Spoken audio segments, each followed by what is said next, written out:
आप सबको knife and camera और रवि सावंत शेफ की तरफ से सलाम। जैसे बादशाह शाहजहां ने अपनी बेगम के लिए ताजमहल बनवाया, नवाब आसिफउद्दौला ने अपने जायके के लिए गलावट का इजाद करवाई। हाँ जी, जितना ऊंचा ताज का रुतबा है उतना ही ऊंचा रुतबा गलावट कबाब का भी है। अब नवाब साहब बहुत बूढ़े हो चुके थे और उनके वजन बहुत बढ़ गया था, शायद दांतों में भी तकलीफ हो गई थी। तो उन्होंने अपने खानसामा, अपने बावर्ची से कहा, कुछ ऐसा जायका बनाओ कबाब का जो मैं खा सकूं और मुझे तकलीफ ना हो, मैं उसे अच्छे से हजम भी कर सकूं और मेरी सेहत के लिए माकूल भी हो।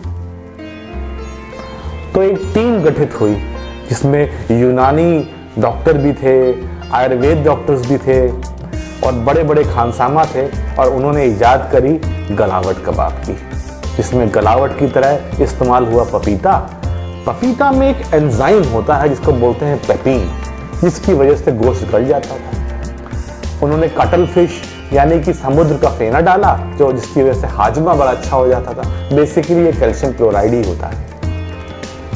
और ऐसे कई मसाले डाले, जैसे पान की जड़, जरा खुश की जड़, और ये सब का मसाला बना के उसको एक नाम दिया, लज्जते ताम।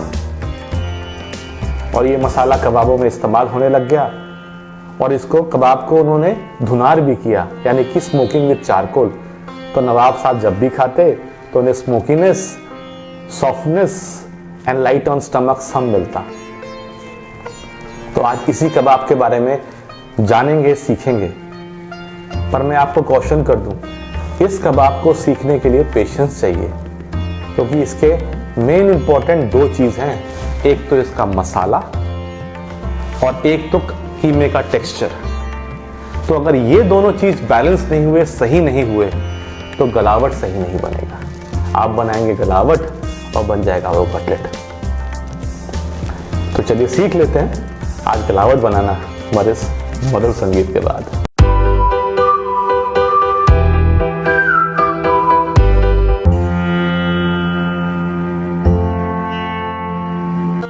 गलावट का मसाला बनाने के लिए हम लेंगे सूखी गुलाब की पत्तियां और पीपली, और लेंगे कबाब चीनी, पान की जड़, पान जो हम सब खाते हैं ना, उसी की जड़ है ये, और ये है जरा खुश की जड़। और अब हम लेंगे चंदन का बुरादा यानी कि सैंडलवुड पाउडर, और ये है लाजवंती के बीज यानी कि छुई मुई के बीज। ये है जायफल, और ये है हरी इलायची, ये है जावित्री, और दालचीनी। काफी मिठास भरा मसाला है ये। और ये है केवड़ा, ये देसी केवड़ा है जो लखनऊ में मिलता है। और ये है समुद्री झाग, ये कटल फिश की बोन होती है। और ये लेंगे दगड़ फूल, और लाल मिर्च का पाउडर, और पीली मिर्च का पाउडर। ये है धनिया पाउडर, और ये ब्राउन प्याज, और ये फ्राई किए हुए कुछ काजू। ये कच्चा पपीता अपनी स्किन के साथ पीसा हुआ, अदरक लहसुन का पेस्ट। अब किस्सा नंबर 2। अभी आपने सब मसाले तो देख लिए, अब देखिए इसको पीस लेना है और बना लेना है एकदम बारीक पाउडर। हुआ यूं कि लखनऊ के पास, जिसे अवध कहा जाता था, एक छोटा सा जिला है जिसका नाम है मलियाबाद साहब। मलियाबाद के दशहरी आम गलावट से रुतबे में कहीं से कम नहीं है। और उसके पास एक छोटी सी जगह है काकोरी। अब काकोरी के नवाब साहब ने लखनऊ के उस टाइम ब्रिटिश जमाने के गवर्नर साहब को बुलाया खाने पे, और एक बड़े से पानी के कलेक्शन में डाल दिए बहुत सारे आम, और वहाँ पे आम की पार्टी होती थी और कबाब चलते थे। आम तो बड़े पसंद आए गवर्नर साहब को, मगर कबाब खा के वो बोले आपके कबाब कूड़े के बराबर है। अब दिल में चुभ गई ये बात नवाब साहब को। गवर्नर साहब तो वापस चले गए लखनऊ और उन्होंने अपने खानसामा को, अपने रकबदारों को हुक्म दिया ऐसा कबाब बनाओ जो गलावट को टक्कर दे सके। उन्होंने मेहनत करी और ऐसा कबाब बना भी दिया और उसका नाम है काकोरी कबाब। गवर्नर साहब को दोबारा बुलाया गया, फिर से पार्टी हुई, इससे पहले आम का सीजन खत्म हो जाए, और उन्होंने अपना लोहा मनवा लिया। है तो ये कहानी, पर देखिए कितनी खूबसूरत है ये कहानियां, कितना जोड़ के रखती हैं हमें अपने खाने से। तो चलिए आज उन यादों को ताजा करते हैं और गलावट बनाते हैं। ये जो गलावट का कीमा देख रहे हैं ना आप, इसे पहले ही कीमा मशीन से हम 5 से 6 बार मिक्स कर चुके हैं। देखिए, एक अच्छा गलावट बनाने के लिए किडनी फैट बहुत जरूरी है। अगर आपको किडनी फैट मिल जाता है तो लगभग 20% तक आप उसका इस्तेमाल कर सकते हैं। ये है कैरमलाइज्ड अनियन यानी ब्राउन अनियन और ब्राउन कैशू नट्स का पेस्ट जो मैंने आपको पहले दिखाया था ना। और ये डाल दिया जिंजर गार्लिक। ये है कच्चा पपीता स्किन के साथ, इसको मिक्स करके इसका जूस डालना है। वैसे आप चाहें तो थोड़ा गूदा भी डाल सकते हैं। इसमें एक एंजाइम होता है जिसका नाम है पेपिन। ये डाल दिया सॉल्ट, और पेपिन मदद करता है कीमे को गलने में। अब ये चलाने का तरीका गौर फरमाइए।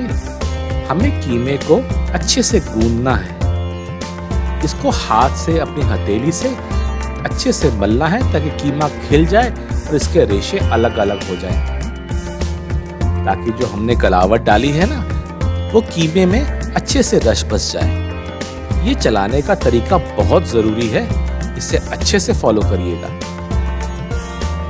अब आप देखेंगे कीमा खिलना शुरू हो जाएगा। अब डाल दिया मैंने गलावट का मसाला यानी कि लज्जते ताम, जो इतने ढेर सारे इंग्रेडिएंट से मिलकर बनाया था, और डाल दी थोड़ी लाल मिर्च और पीली मिर्च। अब एक छोटा सा कुआं बना लें बीच में। अब करना है कीमे को स्मोक, और स्मोक करने के लिए इमली का कोयला बहुत उपयुक्त होता है। इमली के कोयले को सुर्ख लाल कर लें गैस के ऊपर और बीच में डाल दें कोई कटोरी, और इसमें डालेंगे हम अपनी अंगार यानी कि जलता हुआ कोयला।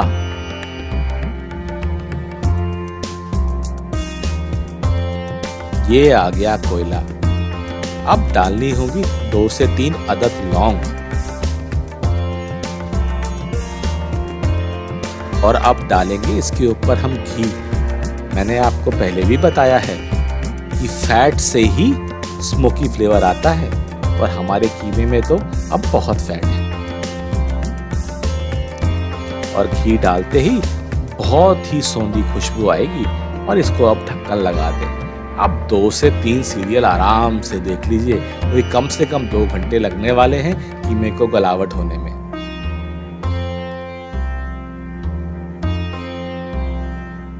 वक्त बीत जाएगा और 2 से 3 घंटे हो गए।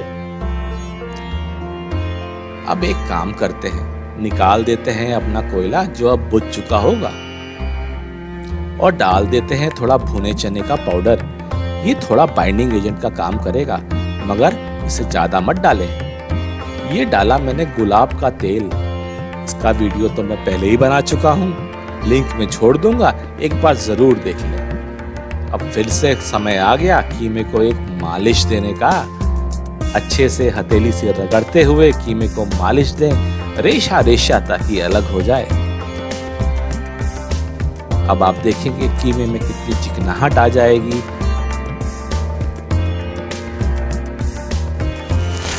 देखिए कीमा घोटते हुए तो आपने देख लिया, अब कबाब पकने की बारी है।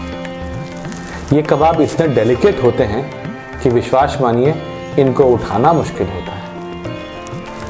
मेरा खुद का मानना है कि गलावट कबाब अगर आपसे आसानी से उठ गए तो गलावट ही नहीं। आपको पता है उत्तर प्रदेश का जो चिन्ह है वो 2 रेहू मछलियां हैं। पहले के लोग बड़े इज्जत वाले होते थे, ऐसा नहीं कि अब के नहीं है, बड़े स्वाभिमानी होते थे। तो सूखा पड़ा, अब नवाब साहब अपनी रया की मदद करना चाहते थे, पर रया तो साहब बड़ी ही स्वाभिमानी, वो राजा साहब से बगैर कुछ करे तो मदद लेगी नहीं। अब राजा साहब कई बार कुछ इमारतें बनवाते, बिरयानियां पकती और रया खाती, पर फिर भी लोगों को पुरस्कृत करने के लिए उन्होंने एक नायाब तरीका निकाला। कभी मछली को एक हीरे की अंगूठी खिला दी जाती, वो मछली किसी के पकड़ में आए तो उसको पुरस्कार के रूप में मिल जाएगा। और शीखम पूरी कबाब बनाए गए। शीखम पूरी यानी कि पेट भरे कबाब, और उनमें सोने की एक अशर्फी डाल दी जाती, तो जिसको मिलती ही used to be the lucky one. तो देखिए कितनी प्यारी कहानियां हैं ये कबाब की। तो चलिए आज कबाब सीख लेते हैं। अब कबाब को सीखना ही बाकी रह गया है और उससे सर्व करना है। ज़्यादातर ये उल्टे तवे के पराठे के साथ ही सर्व होते हैं। उल्टे तवे का पराठा देखिए एक ही तरफ से सेका जाता है। कैसी लगी आपको रेसिपी? अगर अच्छी लगी हो तो लाइक एंड सब्सक्राइब का बटन कर दबा दीजिएगा, मोटिवेशन बना रहता है। तो चलिए कबाब सेक लेते हैं। अब एक पैन में मैंने डाल दिया अपना गुलाब का तेल। अगर आप तेल ना हो तो देसी घी का इस्तेमाल कर ले। एक ब्रश से पूरे पैन पे स्प्रेड करते हुए कबाब को उसके ऊपर लगा दें। बहुत ज्यादा शेप देने का कोशिश ना करें। गलावट कबाब धीमे धीमी आंच पे सुर्ख लाल होते चले जाएंगे। इसको एहतियात से पलटिएगा, बहुत जल्दी टूट जाते हैं ये, क्योंकि बहुत ही मुलायम है। नवाब साहब को तो ऐसे ही चाहिए थे ना। बहुत ही अच्छा एहसास होता है ऐसी पुरानी रेसिपी को बनाते हुए। लगता है इतिहास के कुछ पन्ने पलट रहे हों। कबाब सुर्ख हो रहे हैं और आप देखेंगे नीचे से हल्के हल्के से फटेंगे। यही पहचान है एक अच्छे गलावट की। अब तो समय आ गया है इन्हें खाने का। आज की प्लेटिंग में बहुत ही साधारण रखने वाला हूं। डाल दी कुछ वेजिटेबल के लच्छे जो सिर्फ एक कलर का काम करेंगे, और उसके ऊपर रख दी मैंने अपनी चटनी। ये लहसुन की चटनी है। आप चाहें तो पुदीने की चटनी और अलसी और मूली की चटनी भी बना सकते हैं। ये हैं उल्टे तवे के पराठे। इसमें केसर पड़ा है। ये केसर और दूध से गुले हुए हैं।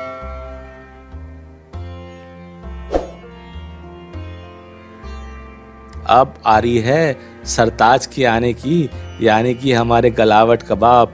पेशे किस्मत है गलावट कबाब। बहुत एहतियात से डालिएगा। मेरा मानना है जो गलावट कबाब परोसते समय टूटा नहीं वो गलावट ही नहीं। रेसिपी कैसी लगी? अगर अच्छी लगी हो तो लाइक और सब्सक्राइब का बटन दबा दीजिएगा। बहुत ही मोटिवेशन मिलता है। अगली रेसिपी तक फिर मिलेंगे। शब्बा खैर।